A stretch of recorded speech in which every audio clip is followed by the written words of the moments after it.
Bonjour Cassim.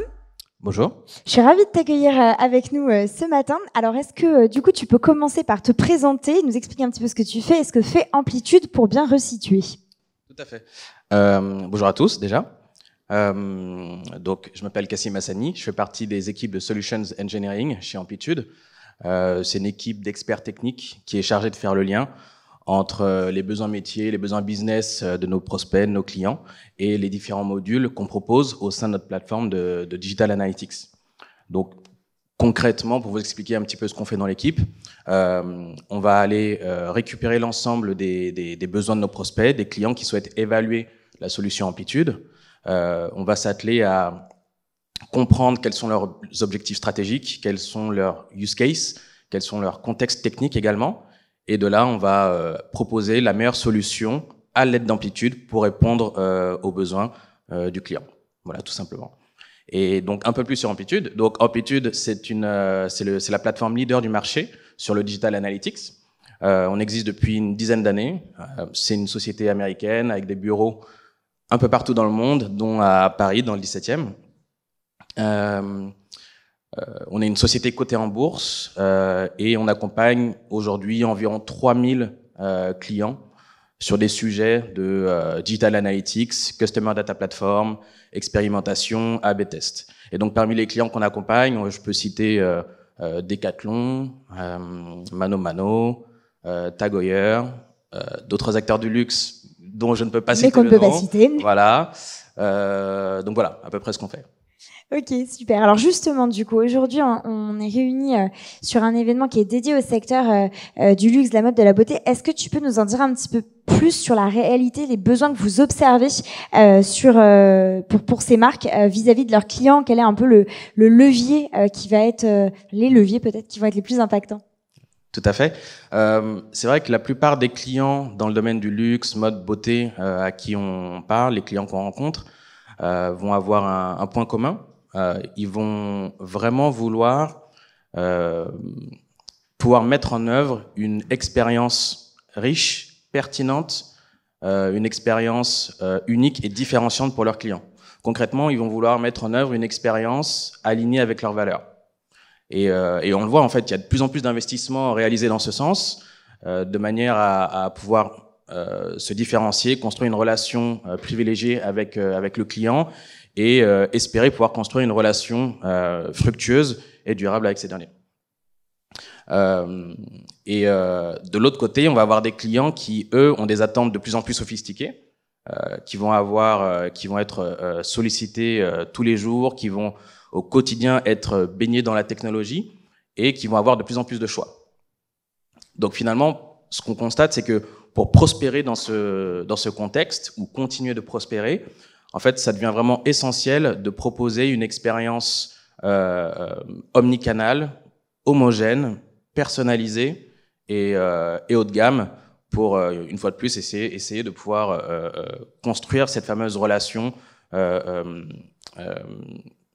durable, pérenne et fructueuse. Après, une autre manière de voir les choses, c'est de se dire que aujourd'hui, ce que les marques dans ce domaine recherchent, c'est pouvoir renforcer finalement la connexion émotionnelle qu'elles vont pouvoir avoir avec leur audience. Et donc ça va passer par des mécanismes de personnalisation, ça va passer bien évidemment par la data, et ça va passer aussi par une transformation qu'on constate sur le marché, qui est ce qu'on appelle la data démocratisation. Je sais que c'est un buzzword qu'on entend un petit peu partout. C'est un buzzword qui parfois peut faire peur parce qu'on a l'impression que ça veut dire que tout le monde a accès à la data et tout le monde peut faire ce qu'ils veulent. Mais en fait, chez nous, côté Amplitude, la data démocratisation, c'est juste se dire qu'on va pouvoir avoir accès à l'ensemble de la donnée pertinente. D'accord ? Donc, on n'est pas en train de se dire qu'on va mettre toute la donnée dans une boîte et ensuite tout le monde va pouvoir jouer avec. Donc, toute la donnée pertinente va être accessible, va être de qualité et va servir à pouvoir mettre en œuvre des stratégies au sein de différentes équipes qui vont pouvoir collaborer ensemble. C'est un petit peu ça la philosophie d'ailleurs d'Amplitude et c'est la raison pour laquelle en fait on a de plus en plus d'équipes qui choisissent Amplitude. On se rend compte qu'on a de plus en plus d'équipes bon, produit, parce que nous on vient du produit essentiellement, mais aussi des équipes marketing qui commencent finalement à converger sur les actions. Du fait de ce côté émotionnel, enfin émotion justement. Exactement, tout à fait, parce qu'au final, c'est pas le sujet juste d'une équipe. Au final, on se rend compte que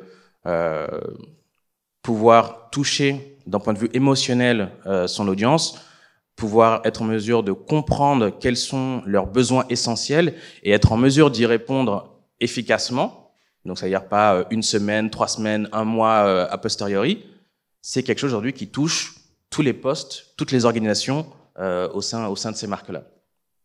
Est-ce que, alors justement, bon, donc on comprend bien ce levier émotionnel qui est particulièrement important pour les secteurs du luxe, la mode, la beauté, que c'est un vrai levier de conversion. Est-ce que tu as, je sais pas, un ou deux cas concrets à nous partager là-dessus? Ouais. Alors, je vais pas pouvoir citer de nom. Sans citer de nom. Exactement, mais je vais quand même vous donner 2-3 cas d'usage assez communs à l'ensemble de nos clients, surtout côté luxe, mode, beauté. Donc, on se parle d'émotion. Et d'ailleurs, c'est peut-être bien aussi de se parler d'émotion parce que ça change de toute la partie purement technique, purement data. Au final, on reste dans la relation humaine. Donc, en termes d'émotion, un premier use case, ce serait celui d'essayer d'identifier quels sont les triggers émotionnels. D'accord? Donc, on se prend par exemple un acteur un acteur de la beauté. Donc site e-commerce qui dispose d'un funnel de conversion, d'accord. Ce funnel de conversion, tout le monde souhaite l'optimiser parce qu'on optimise le panier moyen, on optimise la conversion, ça génère plus de revenus, tout le monde est content. Aujourd'hui, pouvoir identifier les triggers émotionnels, c'est être en mesure de comprendre sur ce funnel de conversion en plusieurs étapes séquentielles quels sont les points de friction, quels sont les points qui vont générer du stress, quels sont les points qui vont générer de la frustration, d'accord? Et ça peut être n'importe quelle partie du funnel, ça peut être n'importe quel élément. L'essentiel, c'est de pouvoir l'identifier. Dans mon funnel, où est-ce que mes utilisateurs drop off, d'accord? Donc peut-être que, par exemple, au niveau du checkout, il y a un point de friction qui fait que les utilisateurs vont drop off. Et derrière, être en mesure d'aller partager cet insight avec précision avec les équipes produits, avec les équipes techniques, avec les équipes design pour mettre en œuvre une solution immédiatement. Et idéalement, tout ça au sein d'une même solution. C'est ce que propose Amplitude.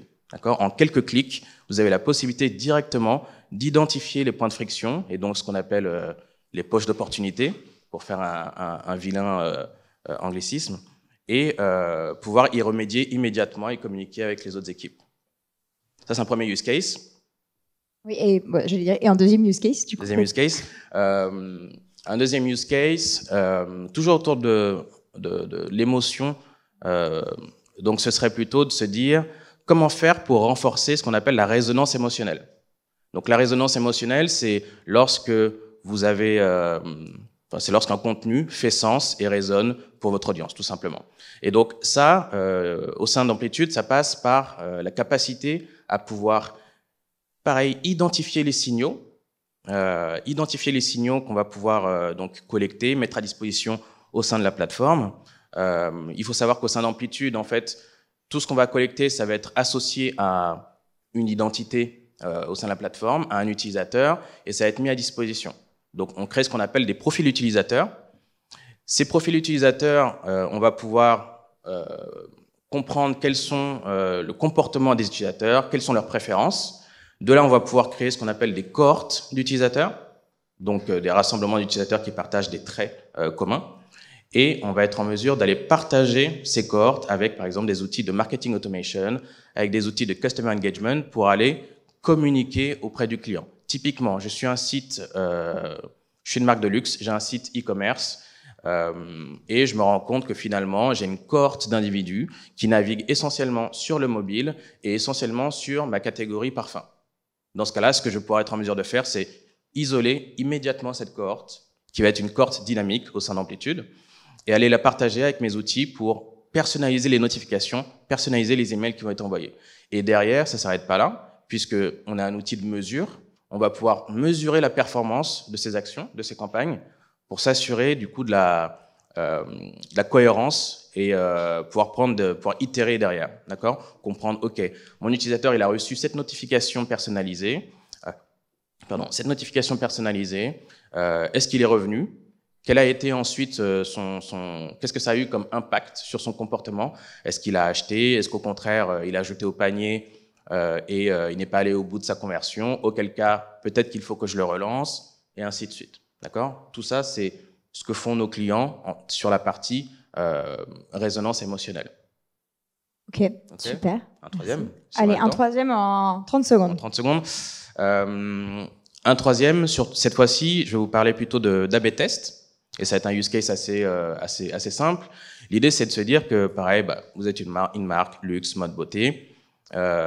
Vous êtes sur une page produit et vous voulez engager au maximum, d'un point de vue émotionnel toujours, avoir le meilleur impact au niveau des descriptions produits. Parce qu'on sait très bien qu'aujourd'hui, la PDP, c'est une page qui est hyper critique. D'accord ? C'est ça qui va faire que l'utilisateur va ajouter au panier ou pas.